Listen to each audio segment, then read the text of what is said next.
Deny all you want via text, no response. Welcome back to another episode of Talita Teacher Says. Today we are doing a get to know me tag. I asked people to ask me questions on Instagram and on WhatsApp, and I'm gonna be answering those questions right here, right now. So if you're a new subscriber, thank you for clicking into this video and thank you for subscribing. If you haven't subscribed, please help your girl reach 100k. 1,000 subscribers. I want 100k subscribers, but yeah, for now I'm looking, I want to reach actually 1,000 subscribers. So please subscribe. And to my regular honeys, thank you guys for always being here. Thank you for the consistency. Anyways, here's to getting to know me better. Okay, so this is where I'm gonna begin. I'm Talita Somila Matungwane. Nobody asked me this question, but okay, if you're watching and you don't know my real name or my name, I'm Talita Somila. My last name is Matungwane. I'm South African, but I live in China. I'm a teacher by profession, and I am from the Eastern Cape in South Africa. Mthatha, Elibode. That's where I'm originally from. Both my parents are from the same village. Oh my god. I like flowers, I like champagne, and I love having a good time. Okay, so let's begin. I'm gonna start with the questions that I got from WhatsApp. I only got two questions from WhatsApp, and then I'm gonna proceed and answer the ones that I got from Instagram. I'm gonna be as honest as possible, no lies. Okay, lie detector up. Anyways, let's get right into it. The first question that I got from WhatsApp is, so are you dating a Chinese guy, and what did you do with a boyfriend yako yasemaXhoseni? You guys like umjolo wamba phambili. I'm not dating a Chinese guy. I've never dated one. What did I do with boyfriend yasemaXhoseni? He's in South Africa. I had to let him go because I'm daily international now. Okay, what do you miss the most about SA?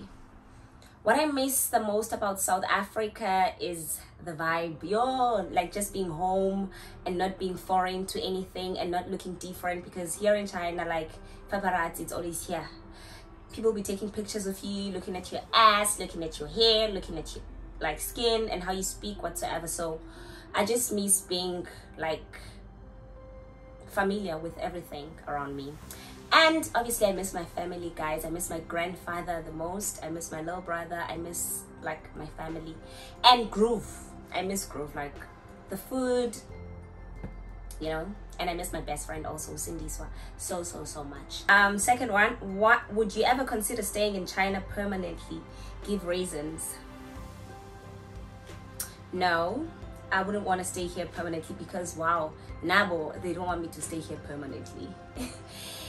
Any chance they get, now go home, now deport. So definitely I wouldn't want to stay here for long, because like in China as a foreigner, like you are constantly reminded that you are a foreigner. There's no way you can buy a house here as a foreigner. You can't, unless you're married to a Chinese person, obviously.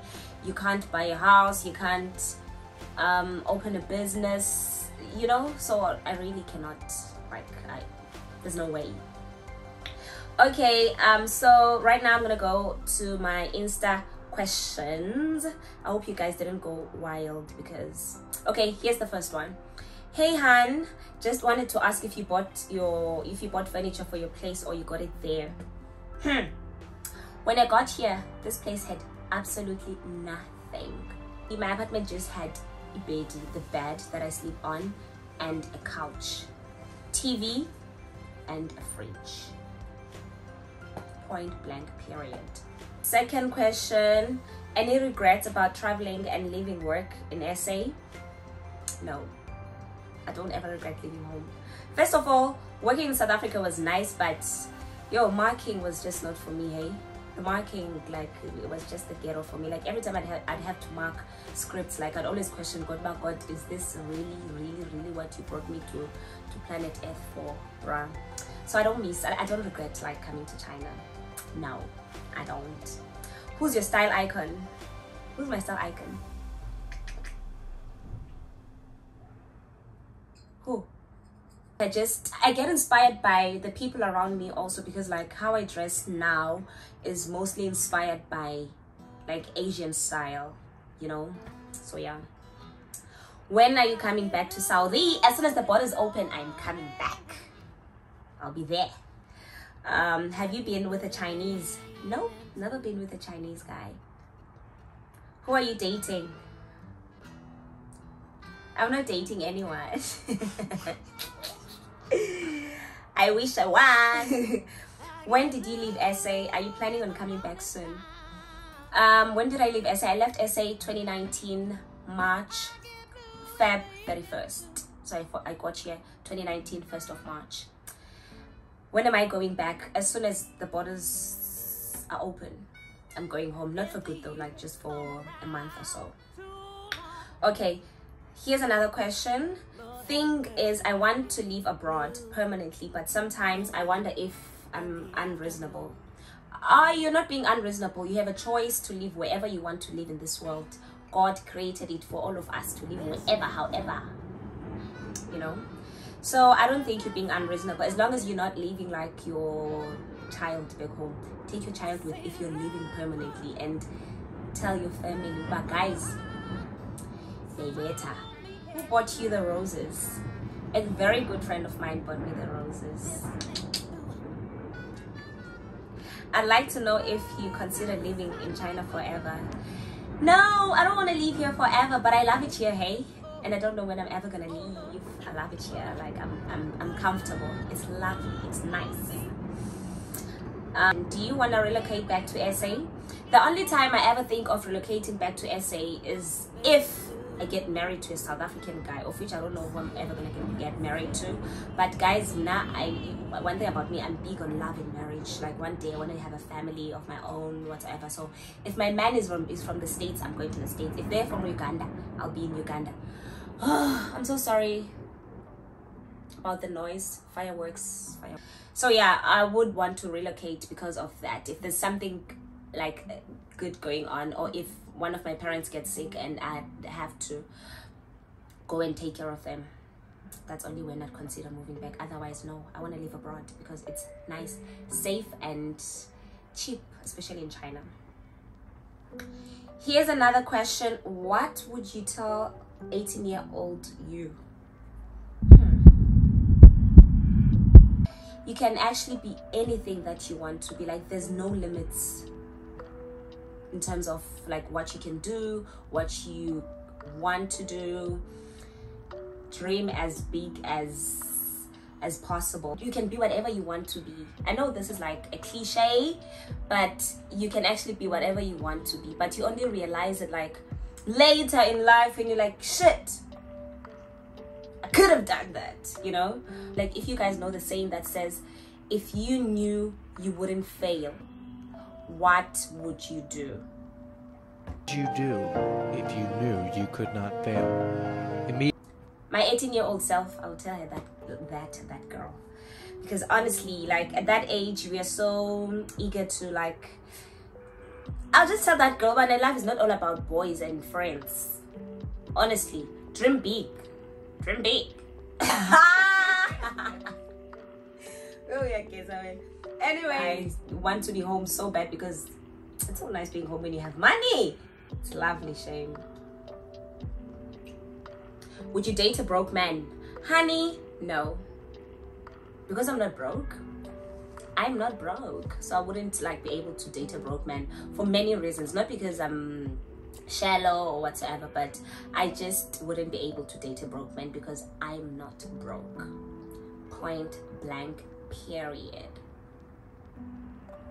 If you weren't a teacher, what other career would you have chosen? I would have been a lawyer, or an actress, or a fashion designer, or a stylist. Somewhere there. What inspired you to go into teaching? What inspired me to go into teaching was that like I've always wanted, growing up, I've always wanted to be a lawyer or an actress, right?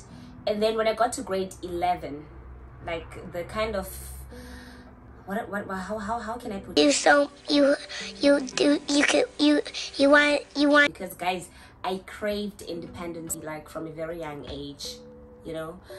Okay, long story short, growing up, I had a mom, dad, a stepmom and a stepdad, so being in between all the time was just I'm kidding, that's the wrong word to use, but it was like I felt like okay, most people at home are teachers, right? So that's like part of the inspiration. And then I was like, okay, for me to be able to do stuff for myself fast without with no hazels, let me just become a teacher and then I'll take it from there. How much do I need to visit China, from flights to food? I'll wait on YT. Honey, how much do you need? Save up to like plus minus 20,000 rands for flights, right? And then another 2,000 rands for just like moving around, or 4,000 rands for moving around. Like for food is cheap in China, but it's going to be expensive for you because you're a foreigner and foreign food is like expensive. So 50k, you'll be good to go. Like you'll be comfortable, you feel like a Kardashian. Another question, so do you have a Chinese man app? Romantic relationships in China, that's another question. The adjustments and challenges in that field. Guys, romantic relationships in China, you're at the ghetto. One, most people here are students. And then there's us, working class, working teachers, working people. Ain't that is a struggle because we are here, we're trying to balance everything in terms of like impilo yetu. So it's life, it's love life, finances and everything. And then you meet a student, like a person who's just trying to figure things out, and then there's gonna be a clash obviously in that manner. And then the thing is, people in China are just going through the most, hey? They are going through a lot. So dating here is just the ghetto, I'm not gonna lie. Adjusting is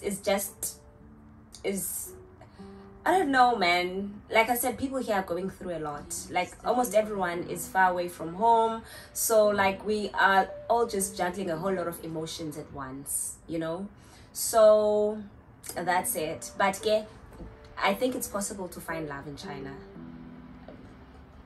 It is. The challenge is that like everyone is dating so and so's ex. China is small, like the foreign circle, everybody knows everyone, and that's the most annoying thing. How good are you with managing your finances? Tips and trick. Guys, I'm not gonna lie to you. As a South African kid, managing my finances like was the ghetto. I'm learning like as I go, honestly.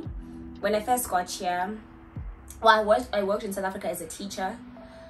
Yo, guys, finances like have just been a challenge, hey? Like in my life, honest, like with financial literacy, guys, financial literacy is not like instinctual. It doesn't have to like I don't think it has to be like intellectual. Someone has to teach you how to manage your finances, right? And with me being a black girl from South Africa, my mom and dad never did that for me, so I'm learning as I go, and I like to think that I'm doing quite well. Like I learn from my mistakes each and every month, every day, you know. But guys, before I got to China, I was just like reckless with money, like na enjoyment. I would save money and chow it, save and chow. I know how to balance between saving for the future and being responsible like in how I spend my money in my day-to-day life, and being able to like live soft, man, you know, because there are people who like are earning like quite a lot of money, and when you look at them in the type of life or the kind of life they live, their lifestyles, it's like they're not even working. So I feel like that's unhealthy also. Just like find the balance. That's what I'm trying to do, to find balance between investing for the future and being comfortable in the present. Life in China is lovely. What got you into the education sector? Do you think ESL teaching is given the same respect as a real teacher or subject teacher? Well, no, I don't think so. I don't know, I forced him. One thing about me, I will foster. Where you want to be 10 years from now? 10 years from now. First of all, guys, in the name of Jesus Christ, I want to be married with a loving husband, a rich husband, Posh Panamera, Nestes, Jengotina Zungu. Kids, I don't know where, but I must have my businesses because I really want entrepreneurship. Yeah, that's what I want for myself. Yes. Ideal husband. They must be financially stable, financially literate, generous, smart. I mean empathy. What else? Respectful, loving. They must drink alcohol because baby, we need to spice things up from time to time. Mentally liberated and loving. Yes, they must love me, they must live for me, they must want to live under my skin, you know. That's my ideal husband. And my husband must be a YouTuber with me. What keeps you going this scary world? Yeah, this world is scary, hey. But what actually keeps me going is the people around me. Like, I have the most amazing people in my life. I always say this: my siblings, my parents, my friends, they keep me going, you know. And obviously, guys, my sanity like keeps me going. God is my everything. I pray about everything. And my personality, like the kind of person I am, I don't hold things. Like, always, like I'm able to articulate my emotions or my feelings to almost anyone that I feel comfortable with.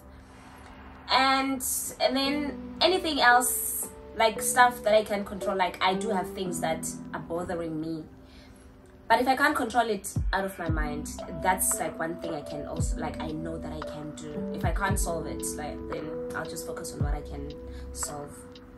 That's what keeps me going. And money keeps me going. Hey, the champagne does keep me going. Why is your apartment looking so gorgeous, Kant? Because, guys, thank you so much. Thank you. Why are you such a vibe? Thank you. I'm a vibe because my mom is such a vibe. I get my personality from my mother. My mom is such a vibe. Yo, that girl, like, she's... When my mom is there, you'll never be bored. You'll never get bored. Here's the second to last question. What's the hardest thing for you to deal with right now, and how do you make it easier? The hardest thing for me to deal with right now is not being able to go home. It's just like, that's the hardest thing, honestly. And that I can't be there for the people that I love. Way too physically. I just like always have to, I don't know, it's just, again, I'm getting emotional a bit. But that's the hardest thing I'm dealing with right now. How do I make it easy? I just try to be there. Anything other than that, send years back, I can't make it home. I just have to get over myself, you know, and pray, and yeah. Where do you get your style inspiration? Love you lots. First of all, honey, I love you too so much. And then my style inspiration, I get it from Instagram. I see things, I like them, I dress up. And then obviously I'm inspired mostly by the surroundings. China, Asian people. I'm a China, guys. In terms of style, they are here forever and always. Anyways, that is the end of the questions. That was the last one. Thank you so much, guys. Thank you so much for the questions. I hope you guys enjoyed watching this video as much as I enjoyed making it for you. Thank you for subscribing. If you haven't subscribed, please subscribe. if you have been here since the day I created my first video, you know I love you, right? And it's a part imali, you know this. Anyways, goodbye you guys, see you on the flip side. That'll be all from Twitter, your girl.